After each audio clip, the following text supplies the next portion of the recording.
करण की जिंदगी एक लंबी, कभी ना खत्म होने वाली मैराथन जैसी थी। 32 साल की उम्र में वो एक बड़ी टेक कंपनी में सीनियर मैनेजर बन चुका था। उसके पास बड़ा घर था, गाड़ी थी और एक ऐसी शेड्यूल बुक थी जिसमें अगले 3 महीने तक दोस्तों या घर वालों के लिए 1 घंटा भी खाली नहीं था। वो हमेशा भाग रहा था, फ्लाइट्स पकड़ने के लिए, मीटिंग्स अटेंड करने के लिए, टारगेट्स पूरे करने के लिए।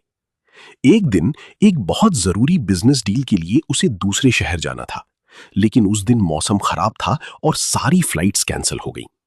किसी भी हाल में पहुंचने के लिए करण ने पहली बार कई सालों बाद एक ट्रेन की टिकट बुक की। सफर और सन्नाटा। ट्रेन रात के वक्त एक सुनसान इलाके से गुजर रही थी। करण लैपटॉप पर उंगलियां चला रहा था, तभी अचानक एक झटके के साथ ट्रेन रुक गई। बाहर घना जंगल था और सन्नाटा। पता चला कि आगे ट्रैक पर कुछ काम चल रहा है और ट्रेन को वहां कम से कम 3 से 4 घंटे रुकना पड़ेगा। करण का ब्लड प्रेशर बढ़ने लगा। वो चिल्लाने लगा, टीटीई से बहस करने लगा, मेरा लाखों का नुकसान हो जाएगा, तुम लोगों को वक्त की कदर नहीं है। उसका लैपटॉप बंद हो चुका था क्योंकि बैटरी खत्म थी और फोन का नेटवर्क भी जा चुका था। वो बुरी तरह फंस गया था। गुस्से और परेशानी में वो ट्रेन से नीचे उतरा और प्लेटफॉर्म पर ढूंढने लगा कि शायद कहीं थोड़ा नेटवर्क मिल जाए। तभी उसे थोड़ी दूर पर एक छोटा सा पुराना टी स्टॉल दिखा। वहां एक धुंधली सी रोशनी जल रही थी। बाबा और उनकी केतली। टी स्टॉल पर एक बुजुर्ग आदमी, जिन्हें सब बाबा कह रहे थे, आराम से मिट्टी के कुल्हड़ में चाय छान रहे थे। उनके चेहरे पर अजीब सा सुकून था, एक ऐसा सुकून जो करण ने बरसों से नहीं देखा था।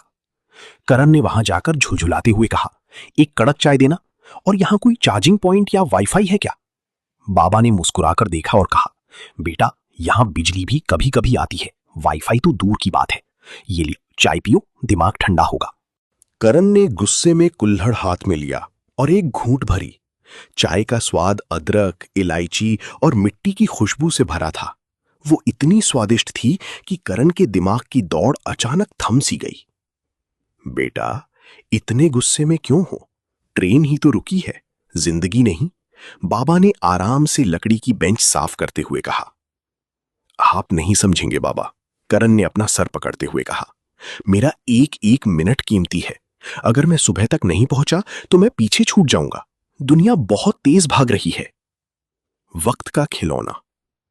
बाबा थोड़ा हंसे और उन्होंने अपनी जेब से एक पुरानी बंद पड़ी हुई पॉकेट वॉच घड़ी निकाली। उन्होंने वो घड़ी करण के हाथ में दे दी।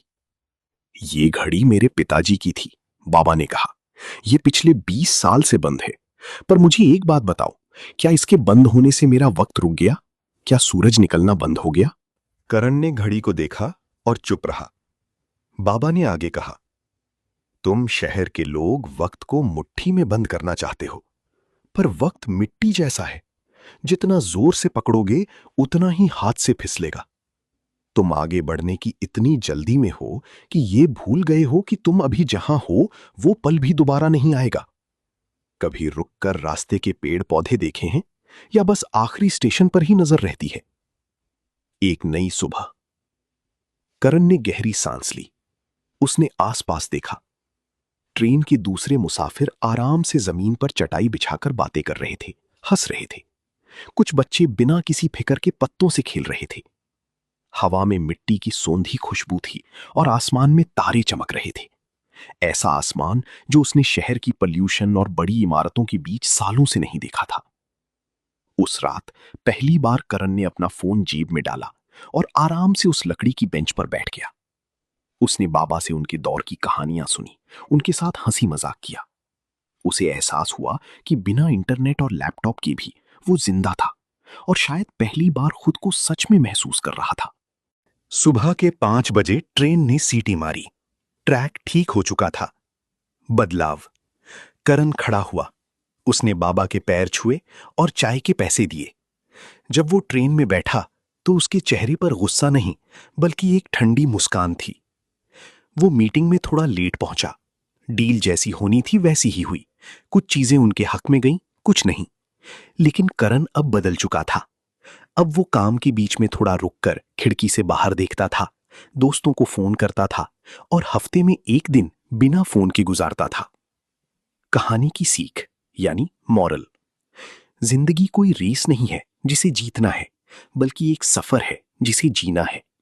कभी कभी जिंदगी में सबसे बेहतरीन मोड़ तब आता है जब आपकी ट्रेन रुक जाती है और आपको थक कर बैठना पड़ता है।